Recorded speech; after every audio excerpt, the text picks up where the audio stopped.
자, 절대부등식과 부등식의 증명에 대해서 이제 수업을 하도록 할 텐데요. 사실은 이제 두 가지로 적긴 했지만 사실 절대부등식 비중이 훨씬 크거든요. 절대부등식에 대한 얘기를 좀 많이 하도록 하겠습니다. 자, 우선은요, 부등식의 증명 먼저 좀 얘기를 해야 될 것 같은데, 부등식의 증명은요, 일단 절대값이나 보통 절대값이나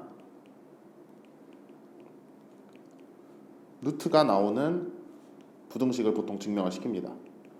루트가 나오는 부등식을 증명을 시키고, 부등식이 증명된다는 것 자체가, 참이라고 증명된다는 것 자체가 절대부등식이라는 걸 뜻하는 거예요. 그러니까 사실은 절대부등식의 증명이라고 생각을 하시면 될 것 같아요. 자, 부등식의 증명 파트에서 여러분이 기억하셔야 될 건 어떤 것들이 있냐면은, 첫 번째, 어떤 수를 제곱한 것과 절대값 시켜서 제곱한 것은 같다. 이거 첫 번째. 두 번째, 어떤 수에다가 절대값을 시킨 거는 그냥 그 수보다 무조건 크거나 같다. 그 다음에 세 번째, 양변이 부등식이더라도 양변이 양수일 때는 제곱이 가능하다. 오케이? 글씨가 왜 이렇게 작죠? 자, 가능하다. 이렇게 해서 이 세 가지를 여러분이 이제 기억을 해주시면은 절대부등식에서는 사실 그렇게 딱히 어려운 게 없어요. 그래서 어떤 수에다가 그냥 제곱을 하나, 절대값 씌운 다음 제곱을 하나 같고요. 그 다음에 어떤 수에 절대값을 씌우면 원래 절대값 씌우기 전보다 무조건 커지거나 같습니다. 오케이? 자, 그 다음에 양변이 양수일 때는 제곱이 가능하다라는 건데, 이거 2번만 좀 설명을 할게요. 왜 그러냐면요, 만약에 A, B가 양수였다고 쳐보세요. 아무 일도 안 일어나겠죠, 왼쪽에. 그러니까 무조건 같다가 성립을 해서 이제 성립을 하고요. A, B가 뭐일 때? A, B가 음수일 때 한번 생각해 볼게요. 그러면 왼쪽은 뭐 나요? 왼쪽은 무조건 양수 되죠, 절대값 때문에. 근데 오른쪽은 아직 음수인 상태이기 때문에 크다가 성립을 합니다. 그러니까 다시 한번 얘기를 하지만 A, B가 뭐냐와 상관없이 절대값을 씌워 놓으면요, 무조건 절대값을 씌우기 전보다 크거나 같습니다. 오케이? 요 세 가지 기억하시면은 절대부등식의 증명 파트는 굉장히 쉽게 지나갈 수 있을 거예요. 그래서 뭐 부등식의 증명은 진짜 엄청 쉬운 곳이라서 사실 제가 별로 설명할 게 없거든요. 요 세 가지를 여러분이 잘 기억해 두시고 적고 그냥 한 문제 한 문제 풀어보시면은 아마 이제 제가 무슨 말 하는지, 왜 쉬운 부분이라고 하는지 감이 오실 겁니다. 그래서 부등식의 증명은 사실상 별로 얘기할 게 없고요. 제가 지금 사실 얘기하고 싶은 거는 절대부등식, 즉 산술기와 코시-슈바르츠에 대한 얘기를 좀 하고 싶습니다. 자, 지우고 산술기와 코시-슈바르츠에 대한 얘기를 조금 깊게 해볼게요. 자, 산술기와 부등식, 오케이?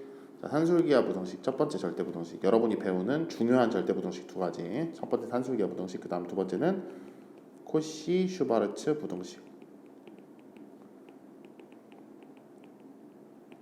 자, 산술기와 부등식이라는 거는요, 어떤 걸 산술기와 부등식이라고 하냐면 2분의 a 더하기 b가 루트 ab보다 크거나 같다. 요걸 이제 산술기와 부등식이라고 그래요. 자, 여기서 왼쪽에 나와 있는 거랑 오른쪽에 나와 있는 걸 자세히 보면요, 왼쪽에 나와 있는 거는 a, b를 뭘 냈냐면은 평균을 냈잖아요. 더해서 반으로 나눴으니까. 이걸 우리가 a, b의 산술 평균이라고 합니다. 더해서 평균 내는 걸 산술 평균이라고 그래요. 이거를 뭐라고 하겠어요? 당연히 기하평균이라고 하겠죠. 산술기하 부등식이니까. 그래서 사실 이 산술기하 부등식의 풀네임이요, 산술평균, 기하평균 부등식입니다. 오케이? 근데 그냥 줄여서 산술기하 부등식이라고 불러요, 다들. 자, 산술기하 부등식을 적용하려면 일단은 전제가 하나 있는데, A가 양수고 B가 양수일 때만 사용할 수 있고요. 그 다음에 A랑 B랑 같을 때 등호가 성립을 합니다. 오케이? 요 두 가지가 이제 좀 많이 중요한 거예요. 근데 산술기하 부등식은요, 전신을 설명하는 게 좋거든요. 전신이 무엇이냐? 자, 산술기하 부등식은요, 어디서 온 식이라고 보면 되냐면요, a-b의 제곱은 0보다 크거나 같다 해서 온 식이에요. 자, 이런 부등식을 무슨 부등식이라 한다? 절대부등식이라 한다. 왜 절대부등식이냐? 속에 있는 수 잘 몰라요. A가 뭐고 B가 뭔지 몰라요. 근데 어쨌든 밖에 뭘 시켜놨어요? 제곱을 시켰죠. 그러니까 얘는 무조건 0보다 크거나 같은 값이 나올 수밖에 없습니다. 자, 그러면 여기서 전개를 해요. a제곱 마이너스 2ab 플러스 b제곱이 0보다 크거나 같다. 양변에 4ab를 더해요. 4ab 양변에 4ab를 이렇게 더해줍니다. 자, 왼쪽이 a 플러스 b의 제곱, 오른쪽은 4ab 이렇게 되는데 양변 4로 나누고 루트 씌우면은 4분의 a 플러스 b의 제곱 ab에서 루트를 씌워주면 2분의 a 플러스 b가 뭐보다 루트 ab보다 크거나 같다라는 부등식이 나오게 되죠. 그래서 이렇게 이제 만들어지는 부등식이라고 보시면 되는데, 왜 a랑 b랑 같을 때 등호가 성립하느냐? 산술기하 부등식의 모티브가 되는 식, 산술기하 부등식의 원래 그 엄마가 되는 식이 이 식이에요. 이 식을 잘 보면은 등호가 성립을 하려면 어떻게 돼야 돼요? 등호가 성립한다는 건 얘가 몇 된다는 소리야? 0이 된다는 소리죠. 그럼 a랑 b랑 뭐 할 때? 같을 때 0이 되니까, 그래서 a랑 b랑 같을 때 등호가 성립한다라고 여러분이 기억을 해주시면 될 것 같아요. 아시겠죠? 자, 근데 산술기하 부등식의 이제 기본 내용은 이게 끝인데요. 근데 사실은 산술기하 부등식은 굉장히 어려워요. 왜 학생들이 어려워하냐면요. 이거 지울게요. 이거 이제 잠깐 보여주려고 쓴 거니까. 자, 왜 어려워하냐면요. 쓰는 타이밍 재는 게 진짜 어려워요. 타이밍. 제가 이제 수업 시간에 많이 얘기했을 텐데, 산술기하 부등식은요, 교재에서 풀 때는 굉장히 쉬워요. 왜요? 봐보세요. 유형 10, 산술기하 이렇게 나옵니다. 그럼 누가 봐도 이 밑에 있는 문제가 110번이라고 치면은 110번 문제가 산술기하 문제인 거 뻔하잖아요. 그러니까 알려주고 나오기 때문에, 유형으로 힌트를 주고 나오기 때문에 쉬운데, 이게 시험지에서 봤을 때 여러분이 못 알아차려요. 그래서 산술기하 부등식은 뭔가 이제 그 쓰는 타이밍을 알고 있어야 되는데, 그 타이밍을 제가 좀 정리를 해드릴게요. 산술기하 부등식 언제 쓰냐면요, 타이밍이 두 종류가 있습니다. 자, 1번, 너무 작나 글씨? 타이밍 1번 언제 쓰냐면요, 합주고 곱의 최대를 물어보거나, 곱주고, 아니 왜 이렇게 글씨가, 합의 최소를 물어볼 때, 이렇게 물어보면은 이제 산술기하 부등식을 쓰는 거고요. 두 번째 타이밍은 역수의 합의 최소를 물어볼 때 쓰는 건데, 사실 중요도로만 치면 2번이 더 중요해요. 훨씬. 오케이? 왜냐면 1번은 그래도 어느 정도는 애들이 하는데 2번을 좀 모르거든요. 할 때 헷갈려가지고. 그래서 역수의 합의 최소값을 물어볼 때 산술기하를 적용을 한다라는 겁니다. 그러니까 뭐 예를 들면은, 자, 뭐 a가 양수일 때 예시예요. a 더하기 a분의 1의 최소값을 구하여라. 역수의 합의 최소값을 구하여라. 이랬죠? 그러면은 우리가 a 더하기 a분의 1에 2로 나눈 거. 뭐 쓴 거예요? 산술 평균 더해서 반으로 나눈 거. 여기다는 뭐 쓸까요? 곱해서 루트 씌운 거. 기하 평균을 쓸 겁니다. 자, 그러면 이쪽이 몇이 되냐면은 당연히 떨어져서 1이 되겠죠. 그러면 a 플러스 a분의 1, 2 이렇게 되니까, a 플러스 a분의 1이 2보다 크거나 같으니까 최소값이 2구나. 글씨 왜 이래? 2구나 이렇게 생각을 할 수 있잖아요. 이런 식으로 이제 들어가는 게 산술기하 부등식이라고 생각을 하시면 됩니다.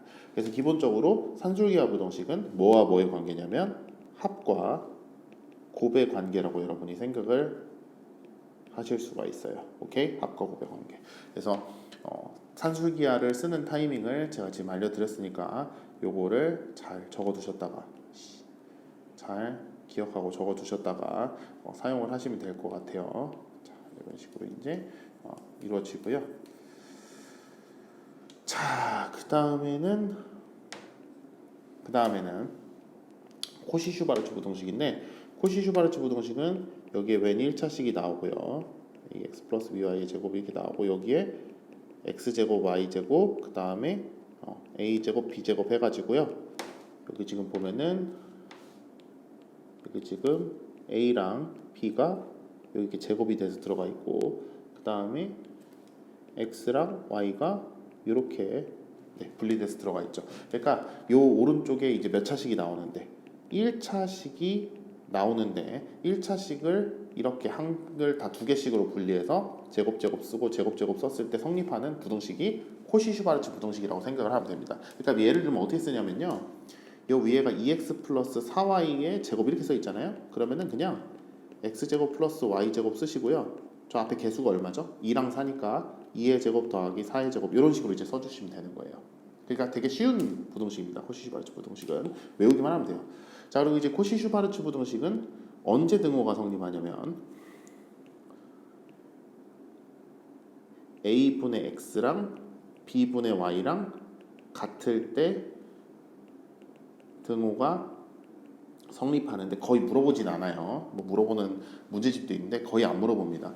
왜 애초에 코시-슈바르츠 자체를 뭐 무게를 크게 안 두니까 물어보진 않는데 어쨌든 이렇게 이제 기억을 하시고 a분의 x는 b분의 y일 때 등호가 성립한다라고 여러분이 이제 기억을 이렇게 해주시면 될 것 같아요.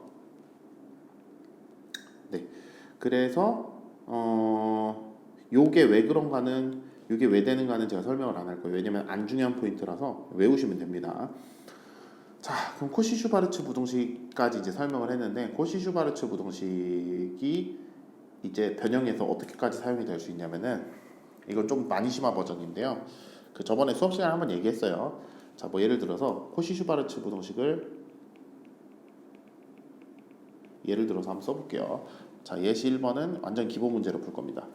자, 2x 플러스 3y가 5이고 그 다음에 x제곱 플러스 y제곱이 4일 때 되나 이거 숫자가 15로 갑시다. 4일 때 그때 뭐야 이렇게 하면 안 되는구나. 네, 이것의 최소값을 구하라 이렇게 나오잖아요. 그러면 이 문제는 여기 합이죠. 여기 합이죠. 그러니까 이거는 산술기하는 절대 아닙니다. 산술기하는 뭐와 뭐의 관계예요? 아까도 얘기했지만 뭐와 뭐의 관계? 합과 곱의 관계이기 때문에 산술기하 문제는 아니에요. 얘는 코시-슈바르츠입니다. 그럼 1차식을 먼저 써요. 여기다 1차식을 먼저 쓰고 여기다 이제 x제곱 y제곱 그 다음에 여기에 이제 2제곱 3제곱에서 개수의 제곱 이렇게 딱 써주면 됩니다. 그죠? 자, 그러면 나는 거 다 고쳐보면 얘는 13 나오고요. x제곱 플러스 y제곱 이렇게 되고 여기는 15의 제곱이니까 225 나와서 x제곱 플러스 y제곱이 뭐다? 13분의 225보다 크거나 같다 해서 최소값이 이제 13분의 225가 나오게 됩니다. 오케이? 그러니까 코시-슈바르츠의 완전 기본 쓰임새는 이거예요. 왜 이걸로 써? 뭐가 나왔을 때? 합합이 나왔을 때 그때 이제 코시-슈바르츠 공식을 써가지고 그 부등식을 써서 이제 문제를 푸는 거죠. 이게 이제 완전 기본 그건데 기본 그 풀이 방법인데 문제인데 이제 이렇게 안 하고요 이렇게 내는 경우가 있어요. 자 보세요. 자 여기서 뭘 물어보냐면요. 그냥 x제곱 y제곱이 아니라 뭐라고 할까? x제곱 플러스 3y제곱의 최소를 구하라 이렇게 문제를 물어봅니다. 자 없는 뜬금없죠. x제곱 플러스 y제곱이어야 되는데 개수 다 띄어야 되는데 뭐가 붙어있어요 앞에. 이럴 때 이제 어떻게 생각할 수 있냐면요. 자 일단 2x 플러스 3y의 제곱을 적는 건 기본이고요. 여기다 이제 어떻게 쓰냐면은 자 봐봐. 숫자를 분리할 때요. 우리가 이 숫자를 아까 2x로 분리를 했어요. 그죠? 뭐랑 뭐로? 색깔 2랑 x로 분리해서 여기다가 이제 내가 올라오지 마. 타이밍 좀 봐감세. x제곱이랑 그 다음에 여기다 이제 2의 제곱 이렇게 썼었잖아요. 근데 요 뒤에 3y를 분리할 때요. y랑 3으로 분리하는 게 아니라 얘를 어떻게 분리를 하냐면은 루트 3 곱하기 루트 3y로 분리를 하는 겁니다. 뭐 이렇게 분리할 수도 있잖아요. 그죠? 루트 3이랑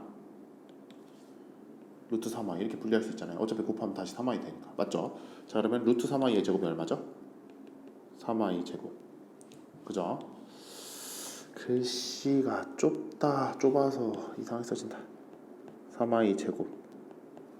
그 다음에 루트 3은 제곱하면 얼마죠? 3이죠. 이런 식으로도 써줄 수가 있어요. 그러니까 코시-슈바르츠가 무조건 개수랑 x, 개수랑 y로 분리해야 되는 건 아니다. 이렇게 이상한 거를 이렇게 굉장히 이상한 거를 갑자기 물어볼 수도 있는데 이거는 굉장히 어려운 문제집에만 나옵니다. 뭐 블랙라벨, 일품, 뭐 고쟁이 뭐 이런 문제집에만 나오니까 참고로 알아두시면 될 것 같아요. 몰라도 상관없습니다. 왜냐면 이 문제 틀려도 어차피 얘들 다 틀릴 거기 때문에 여러분만 틀리는 것도 아니라서 괜찮아요. 이렇게 말하면 안 되나? 어쨌든 네 그렇습니다. 자 그러면 요거가 15를 했으니까 225니까 그리고 x제곱 플러스 3y제곱이 뭐다? 7분의 225다 이렇게 적을 수가 있어요. 됐어요? 오케이 이렇게 보시면 됩니다. 그래서 코시-슈바르츠랑 산술기하 부등식에 대한 정리 끝났어요.